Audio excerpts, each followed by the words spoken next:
स्वस्थ होंगे और घर में ही होंगे। हमने पिछले अध्याय में अध्ययन किया था कबीर की साधना के बारे में। आपने उसमें जाना था ईश्वर प्राप्ति कैसे की जाती है, कैसे हम लोग उसके लिए पक्ष विपक्ष को नहीं मानते हैं, भेदभाव को भूलना पड़ता है, हमारी आत्मा जो है वो हंस के समान है, और प्रभु भक्ति पाने के लिए हम लोग क्या क्या उपाय करते हैं। इसके सेकंड पार्ट सबर, इसका भाग 2 है ये आज।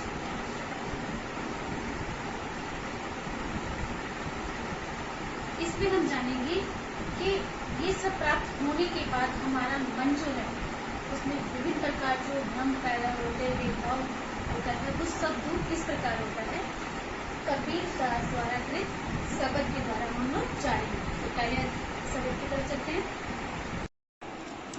आइए पहले शब्द को पढ़िए। पहले सबसे पहले मोह को कहाँ ढूंढे बंदे, मैं तो तेरे पास में, ना मैं देवालय ना मैं मस्जिद ना काबा कैलाश में, ना तो कौनो क्रिया कर्म में ना ही योग वैराग में, खोजी हुए तो तुरंत मिलियो पल भर की तलाश में, कहे कबीर सुनो भई साधो सब श्वासों की श्वास में। तो पहले इसका शब्द यानी मोको का अर्थ है यहाँ पर मुझे, और देवालय का अर्थ है मंदिर, काबा कैलाश ये आप लोगों के हिंदुओं के पवित्र स्थान कैलाश के बारे में बताया गया है। काबा मुस्लिम धर्म से संबंधित एक पवित्र स्थान। कौन का अर्थ है यहाँ पर किसी, वैराग का अर्थ है संन्यास लेना, और तलाश का अर्थ है खोज या तलाश। अब देखिए इस शब्द के माध्यम से कबीर जी यह कहना चाहते हैं कि ईश्वर जो है वो कण कण में व्याप्त है, और उसे भारी आडंबर जो होते हैं वो पसंद नहीं है, और उसके द्वारा वो उसको पाना भी नहीं चाहता, बल्कि वो आत्मा के अवलोकन द्वारा यानी आत्मा की शुद्धि या आत्मा के द्वारा ही ईश्वर को प्राप्त कर सकता है। अब जानिए इन पंक्तियों में कबीर ने कहा क्या, मोह को कहाँ ढूंढे, अर्थात ईश्वर प्राप्ति के लिए वो कहता है कि मुझे कहाँ ढूंढ रहा है बंदे, मैं तो तेरे पास में, अर्थात तेरे ही साथ तेरे ही पास हूँ। यानी प्रत्येक व्यक्ति के अंदर ही ईश्वर की प्राप्ति का संकेत देते हुए कबीर कहते हैं कि ईश्वर जो है निरंकार है, घट घट का वासी है, वे प्रत्येक प्राणी में व्याप्त है, उसे अनंत कहीं और खोजने की चेष्टा करना व्यर्थ है, निरर्थक है। वो कहते हैं ना मैं देवालय ना मैं मस्जिद, वो कहते हैं ना मैं किसी मंदिर में हूँ और ना ही मैं किसी मस्जिद में हूँ, ना काबा कैलाश में और ना ही काबा में या काशी पर्वत या कैलाश पर्वत में हूँ, जिसे ढूंढने के लिए तुम पूजा अर्चना करने के लिए इन तीर्थ स्थलों पर जाते हो, ना तो कोनो क्रिया कर्म में ना ही योग वैराग में। अगर कहता है कि जो व्यक्ति योग वैराग धारण करके ईश्वर को पाना चाहता है, कहते हैं इस प्रकार भी ईश्वर की प्राप्ति नहीं हो पाती।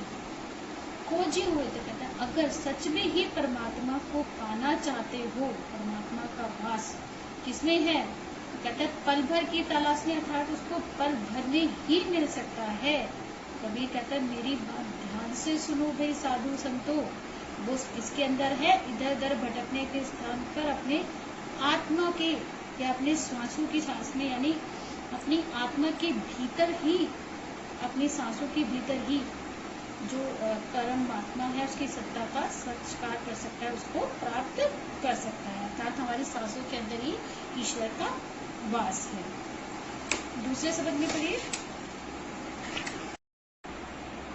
आइए दूसरे शब्द को पढ़िए। सबसे पहले संतो भाई आई ज्ञान की आंधी रे, भ्रम की टाटी सबे उड़ानी, माया रही न बांधी, हित चित की दे धूनी गिरानी, मोह बलीटा टूटा, तृष्णा छानी परी घर ऊपरी, कुबुद्धि का भांडा फूटा, जुग जुगती करी संतो बांधी, निर्जु चुवे न पानी, कूड़ कपट काया का निकस्या, हरि की गति जग जानी, आंधी पाछे जो जल फूटा, प्रेम हरि जन भीना, कहे कबीर भान के प्रकट, उदित भय तब खीना।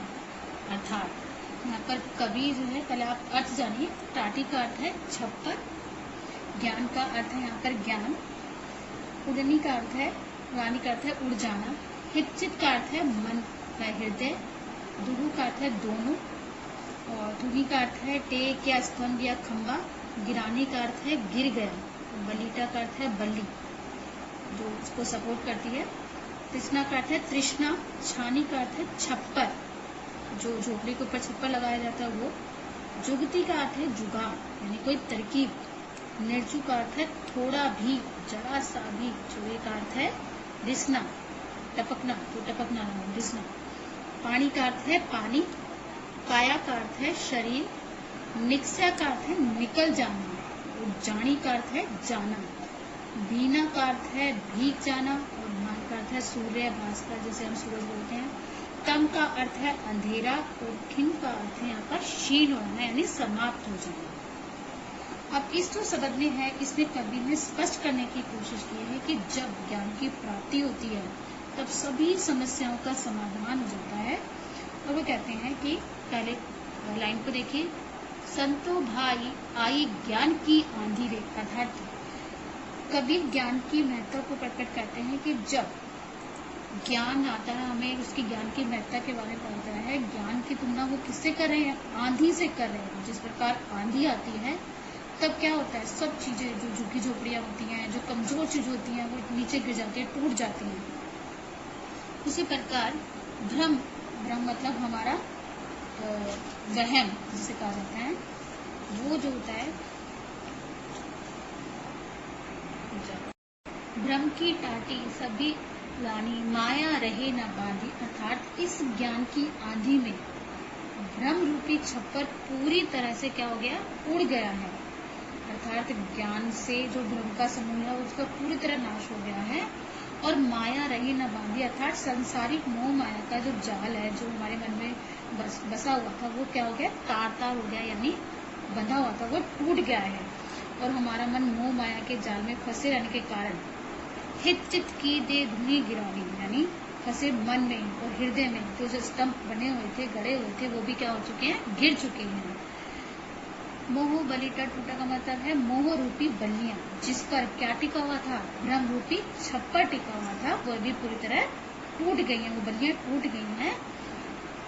शरीर रूपी जो हमारा घर के ऊपर जो तृष्णा, देखो तृष्णा छानी पारी घर ऊपरी, अर्थात तृष्णा रूपी छप्पर ज्ञान की आंधी के कारण उड़ गया, वो घर टूट गया है। और हमारी कुबुद्धि, हमारे मन में जो हमारे जो कुबुद्धि यानी हमारी जो बुद्धि सही कार्य नहीं करती, उसके जो वहम थे हमारे, उसका भांडा फूट गया, उसका मतभेद दूर हो गए हैं। अब जोग जुगती करी संतो बानी, अर्थात ऐसे संत जिनके मन स्थिर रहता है, जो बिना स्वार्थ के मोह माया में नहीं फंसते, उनके अंदर का लालच मिट जाता है और मन में समस्त विकार नष्ट हो जाते हैं, यानी जो दुर्भावनाएं समाप्त हो जाती हैं। ऐसे संतों ने अपने मन को बहुत अच्छी तरह बांधा हुआ है। और निर्चु चवे न पानी का अर्थ है कि उनके मन के अंदर किसी भी प्रकार का कोई भी मतभेद भ्रम नहीं आता।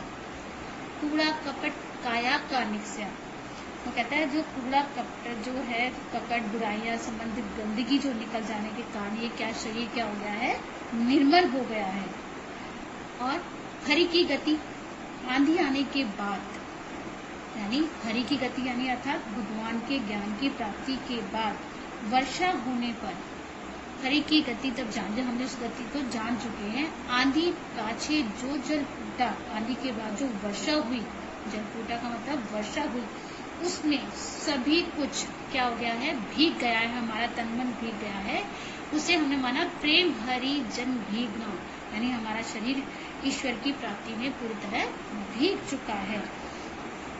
आगे कबीर कहते हैं, कहे कबीर भान के प्रकट भय, प्रकट उदित भय तम खीना, अर्थात सूर्य के उदित होने पर जिस प्रकार सारा अंधकार नष्ट हो जाता है, ठीक उसी प्रकार ज्ञान को पहचानने के बाद मन के अंदर अज्ञान मोह माया नष्ट हो जाते हैं।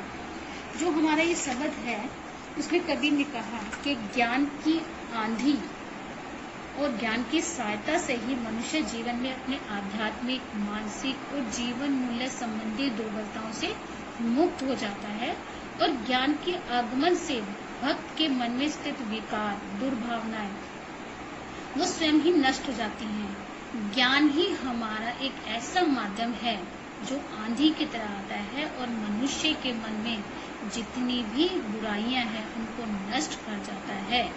जैसे आंधी अपनी गति के कारण छप्पर का नाश कर देती है, ठीक उसी प्रकार